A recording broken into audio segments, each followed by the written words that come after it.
રેલથી રામકથાનો આજે ત્રીજો દિવસ છે અને ઝારખંડના દેવઘર કે જ્યાં વૈદ્યનાથ જ્યોતિર્લિંગ બિરાજમાન છે ત્યાં પહોંચી ચૂક્યા છે. મોરારી બાપુની કથા ચાલી રહી છે, પરંતુ વૈદ્યનાથ જ્યોતિર્લિંગનું પણ એક વિશેષ મહાત્મ્ય છે.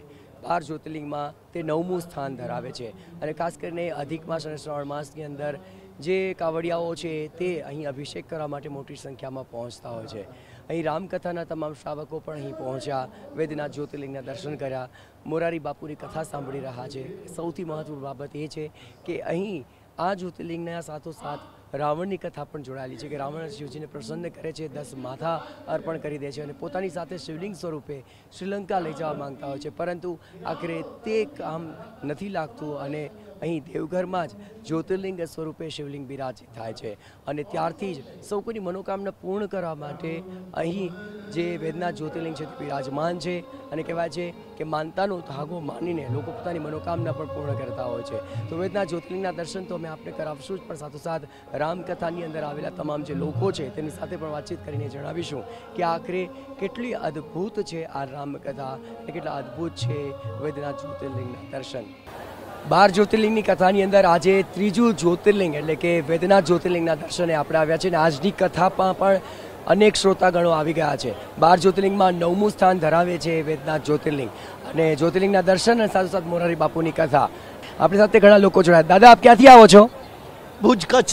અચ્છા, 2 દિવસની કથા સાંભળી, એમાં આપણે સૌથી વધુ શું ગમ્યું? બહુ જ મજા આવી બાપુની કથામાં. તો બધી જ વ્યવસ્થા સારામાં સારી છે અને બહુ જ ગમે છે. અમે બધા 12 જ્યોતિર્લિંગમાં કથામાં જાશું અને સ્પેશિયલ ટ્રેનમાં જ છીએ. અમારે આ કાર્ડ પણ આપ્યો છે, આવી રીતનો આ કાર્ડમાંથી જ અમારે જવાનું છે. બધાને વ્યવસ્થા. તમે શું કહેશો, આ કથામાં તમને શું સારું લાગ્યું? બહુ જ વ્યવસ્થા, બહુ અતિ દુર્ગમ સ્થળોએ પણ બહુ સુંદર વ્યવસ્થા, બહુ આયોજકોને હું અમારા વતી ધન્યવાદ જે ખરેખર. અચ્છા, એક સાથે 12 જ્યોતિર્લિંગના દર્શન હવે કરવાના છો, કેટલા મોટા પુણ્યની વાત ગણો છો? ओहो, हमारा पर तो बापू की कृपा है, वो ही हमारा पूर्ण है, वो ही कृपा हमारे लिए सब कुछ है. આ 12 જ્યોતિર્લિંગના દર્શન પણ આપણે થશે તો તમે કેટલા ભાગ્યશાળી માનો છો પોતાને? અમને બહુ ભાગ્યશાળી માની છીએ અને આ એક ઐતિહાસિક ઘટના બની જવા જઈ રહી છે, એટલા માટે અમને એમ થાય છે કે ના ના, આવો મોકો બીજી વાર ન મળે. બાપુ માટે શું કહેશો? આ બાપુએ જ અમને જાત્રા કરાવી છે એટલે 12 જ્યોતિર્લિંગની નકર અમે કરી ન શકીએ. અમને ખૂબ મજા આવે છે 12 જ્યોતિર્લિંગની. અમે કચ્છથી આવ્યા છે, ભુજથી પછી નખત્રાણા તાલુકો નેત્રા ગામથી. અહીંયા કથામાં આવ્યા છો, કીર્તન પણ સાંભળતા હશો. તમને એવું કોઈ ફેવરિટ કીર્તન છે જે રામકથામાં સૌથી વધુ ગમતું હોય? મહાદેવ તુમ્હારી જય જય હો, रामेश्वर तुम्हारी जय जय हो, केदारनाथ तुम्हारी जय जय हो, विश्वनाथ तुम्हारी जय जय हो, वैजनाथ तुम्हारी जय जय हो, मल्लिकार्जुन तुम्हारी जय जय हो, जय हो. બહુ સરસ ધૂન ગાઈ આપે. આપ શું કહેશો, આ જે આયોજન થયું છે અને ખાસ કરીને બાપુ જે રીતે રામકથાનું રસપાન 77 વર્ષે પણ કરી રહ્યા છે, એને લઈને શું કહેશો? આટલા વર્ષે પણ જો એ અમને લાભ આપે છે, અમે એમના બહુ કૃતજ્ઞ છીએ અને એમની અમારી સાથે અમારી ટ્રેન જેવી ટ્રેનમાં એ સફર કરે છે. અમને આટલી તકલીફ પણ આટલા વર્ષે એ કેટલું અમારા માટે તપ કરે છે, એના માટે હું બાપુને, આના કથા કરવાવાળાને, કથા કરાવવાવાળાને અને બધાને ધન્યવાદ આપું છું. બરાબર. ઓમ નમઃ શિવાય. તો આખરે તમામ મહિલા વૃંદ ખૂબ જ ખુશ છે. ઘણા પુરુષ ભક્તો પણ આવ્યા છે, તેમની પણ વાત કરીએ. જી બિલકુલ. આપ ક્યાંથી આવો છો? मैं एमपी से हूँ, बड़वानी डिस्ट्रिक्ट है और ओंकारेश्वर के पास में है, नर्मदा किनारे रहते हैं. करीब हम 15 से 17 साल से बापू के साथ में हैं, लगातार कथाएं सुन रहे हैं. तो आपने लगातार कथाएं सुनी होगी बापू की, उनकी कथा में सबसे ज़्यादा अच्छा क्या लगता है आपको? बस सत्य, प्रेम और करुणा, ये है कथा का सार. आपके जीवन में कथा से कितना परिवर्तन आया? वो मैं शब्द में बखान नहीं कर सकता. हर बार कथा तो एक की एक होती है, तो हर बार नयापन क्या लगता है? एक हो ही नहीं सकती.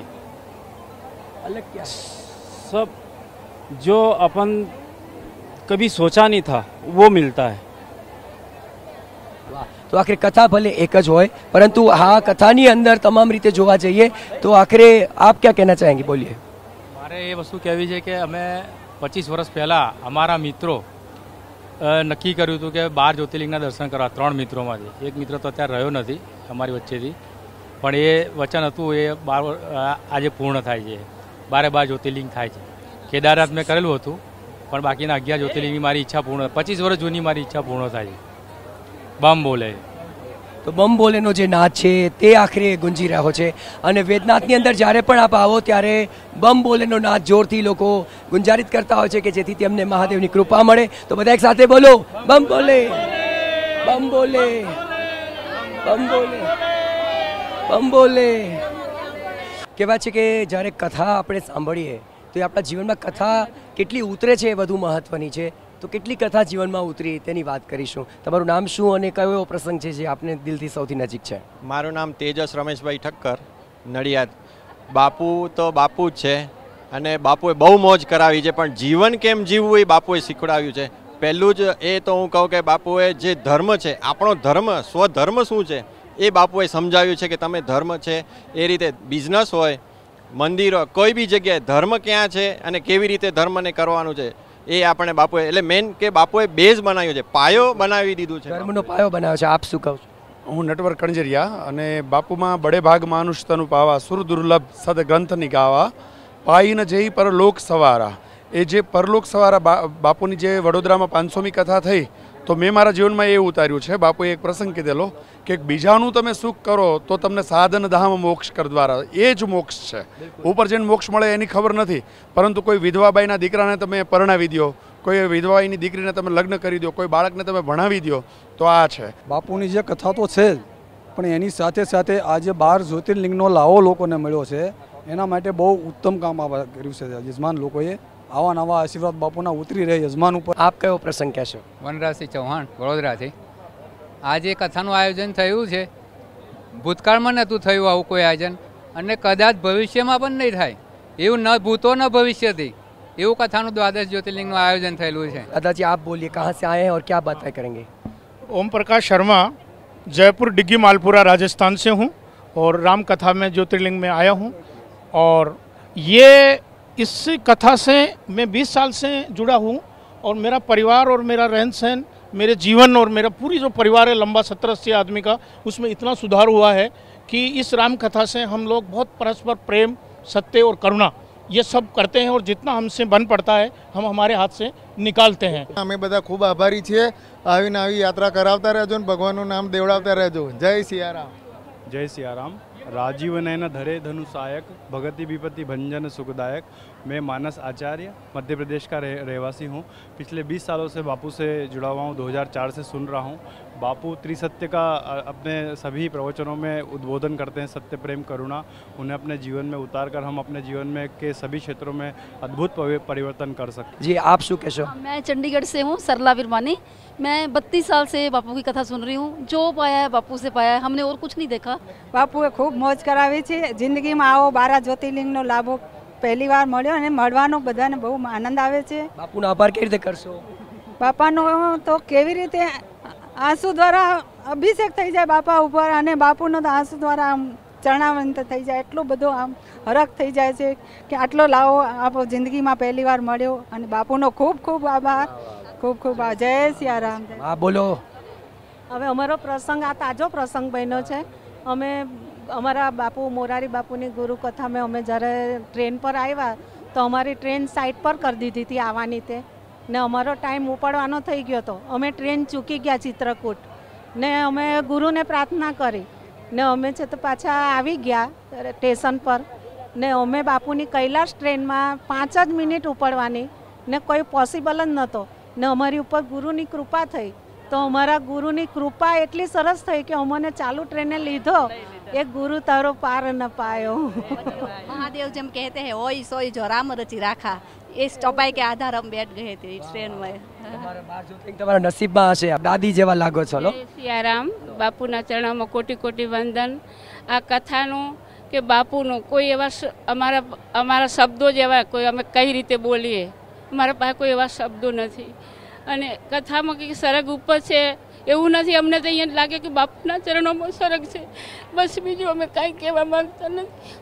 આખરે તમામ લોકો ભાવુક પણ થઈ રહ્યા છે, પણ ભાવુક થવા કરતાં એક કીર્તન ગાઈને ગરબો કરશો? ચલો ચાલુ પડી જાઓ. મારો રામ છે રે મારે બીજાનું શું કામ છે, તલક જો સંબંધી મારો રામ છે રે મારે બીજાનું શું કામ છે, એ તલગ જડા રોડો ગામ છે રે ઈ તો જાતરાનું ધામ છે, મોરારી બાપુનો સાથ છે રે મારે બીજાનું શું કામ છે, મોરારી બાપુનો સાથ છે રે મારે બીજાનું શું કામ છે, સાસો સંબંધી મારો રામ છે રે મારે બીજાનું શું કામ છે. વાહ વાહ, સાચો સંબંધ મારા ગુરુજીનો છે, મારે બીજાનું શું તો કામ છે રે. પરંતુ આ કામ, આ નામ આગળ પણ અવિરત રહેશે. કહેવાય છે કે બહુ મોટું નસીબ હોય તો આખરે રામનું નામ લેવાય, રામકથાનું આયોજન થાય. પરંતુ 12 જ્યોતિર્લિંગની કથાનું જે આયોજન કર્યું છે રૂપેશભાઈએ, તો તેમણે ખૂબ જહેમત ઉઠાવી છે, પણ તેમની પાછળ તેમના પરિવારનો અદ્ભુત સાથ છે. आयोजक रूपेश भाई ना पिताजी अपनी साथे छे. पहले आपका नाम परिचय बताएं हमें. मैं उदय शंकर व्यास फ्रॉम इंदौर, और वैसे सौभाग्य से रूपेश का फादर हूँ. अच्छा, रूपेश भाई ने ये जो 12 ज्योतिर्लिंग का आयोजन किया, आपसे भी सलाह मशवरा किया होगा, क्या अनुभूति रही आपकी? एक्चुअली सर क्या है कि जो शुरुआत हुई हमारे बच्चे के अंदर भावना की, मैंने 98 में 12 ज्योतिर्लिंग किए थे और एक साथ किए मैंने, एक महीने में एक, particularly one in every month on अमावस्या. हमने 12 अमावस्या में 12 ज्योतिर्लिंग पूरे किए by car at the time of 98. तब तो हमारे घर में उसकी भी इच्छा थी कभी ऐसा मौका आएगा, और भगवान ने सुन ली और बापू की कृपा से सब पूरा हो रहा है ये काम. इसका मतलब तो ये हुआ कि आपने तो पुण्य कमाया, लेकिन आपके जरिए अब रूपेश भाई बहुत से लोगों को 12 ज्योतिर्लिंग की कथा करा रहे हैं. माँ का प्रताप है, मेरे पूर्व प्रताप है. मेरी माँ राम से अटैच थी, तो हम बचपन में से ही राम के प्रति वो रही है, धार्मिक रहे हमेशा हम. मेरे पिताजी बहुत धार्मिक थे, मेरी माँ तो खैर बहुत धार्मिक थी, और ये हम बच्चों में जो गुण है मेरी माँ की हैं. रूपेश में मेरी दादी, मतलब रूपेश दादी के गुण है उसके अंदर भी. और वैसे रूपेश वैसे जगह है तो गुरु प्रसाद है, तो मेरी गुरु कृपा से मेरे को जब उम्मीद नहीं थी बच्चे होने की, ना तब मेरे गुरु ने कहा कि व्यास घबराने की जरूरत नहीं है, इट विल गिव यू. बहुत अच्छे. मैं अपनी बुआ से काफ़ी नज़दीक था, रूपेश भाई भी आपसे क्या इतना ही नज़दीक? बहुत नज़दीक है. मैं रूपेश की बुआ हूँ, और ये जो हम लोगों में चालू हुआ है, हमारी मम्मी शुरू से हमें रामद्वारा लेके जाती थी हाथ पकड़ के जब बहुत छोटे थे, तो शुरुआत से घर में संस्कार आए हुए हैं और हम सभी भाई बहनों में हैं, और आगे तक ये प्रभु कृपा से आता जा रहा है परिवार में. और करीब 85 में जागरण प्रोग्राम आता था जी टीवी पे, बापू से हम तब से जुड़े हैं कि जागरण 20 मिनट का आता था, लेकिन उसके पहले हम 10 मिनट पहले से तैयार बैठे थे टीवी के सामने, कि जब हम जानते भी नहीं थे बापू कौन है क्या है, लेकिन बस तभी से कुछ लगन सी लग गई और ये आशीर्वाद चलता ही आ रहा है. अच्छा, ये 12 ज्योतिर्लिंग का इतना बड़ा उपलक्ष्य है, क्या आगे इससे भी बड़ा कुछ आयोजन सोच रहे हैं? बिल्कुल बिल्कुल, अगर कृपा आगे चलती रही तो होगा, और बहुत कृपा होने वाली है. अच्छा, आप बताएं रूपेश भाई के बारे में थोड़े बताएं, कैसे हैं वो और क्या उनमें अच्छे अच्छे गुण हैं? रूपेश सब सामान्य लोगों जैसा है, बहुत सहज है, और मेरा और उसका रिलेशनशिप भी बहुत ही सहज है. हम लड़ते भी हैं, एक दूसरे को गाली भी बक लेते हैं, फिर नॉर्मल भी बहुत जल्दी हो जाते हैं. हम लोग का बॉन्डिंग बहुत ही अच्छा है. हम दोनों एक दूसरे को कुछ भी कह सकते हैं. मैं उससे 7 साल बड़ी हूँ हालांकि, पर मेरे को कभी कभी उसने कुछ ऐसी चीज़ें भी बोली है जो मैंने अपने लाइफ में फॉलो की है. अच्छा, इस बार इन्होंने ये जो आयोजन किया है उसके बारे में रूपेश भाई को आप क्या कॉम्प्लीमेंट देंगे? ये वाकई मतलब मैं उस नो वर्ड्स, मैं उसके लिए ऐसे कह सकती हूँ, मतलब कुछ वर्ड्स ही नहीं है जो इसने करा. इसके पहले हमने 2 साल पहले अयोध्या वाली करी थी, उसमें अयोध्या चित्रकूट टू अयोध्या वाला जो भारत का मार्ग था ना राम जी से मिलने का, वो वाली 2 साल पहले जो कथा थी वो भी रूपेश ने करी थी. हम लोग ने वहाँ से उसके दिमाग में आया था कि अपन ये कर सकते हैं, तो 12 ज्योतिर्लिंग भी क्यों नहीं ट्राई करें. अरे परिवार का आशीर्वाद, लेकिन पिता का आशीर्वाद मिलता है ना, तो कोई भी जो बेटा है उसकी छाती गजगज फूल जाती है. आप अपने बेटे को इस आयोजन के लिए क्या आशीर्वाद देंगे? आशीर्वाद मैं क्या दूँ, आशीर्वाद तो ऊपर वाला दे रहा है साहब. मैं खुद उनका पात्र नहीं हूँ आशीर्वाद लेने का, तो दूंगा क्या. कृपा है भगवान की, और मुझे कहा मैंने सौभाग्य मेरा कि मेरा बच्चा ये हुआ, मैं उसका पिता बन पाया, ये उसकी कृपा है. वरना तो भर भर के आशीर्वाद देती हैं. बहुत दुनिया दे रही है और बापू की शरण में आ गया, बस सोचने की जरूरत ही नहीं है कुछ भी। गुरु मिल गए उसको, गुरु पकड़ लिए, हो गया सब कुछ। तो बस गुरु मिल गए ने सब नैया पार हो गई है, भरोसा है पूरा।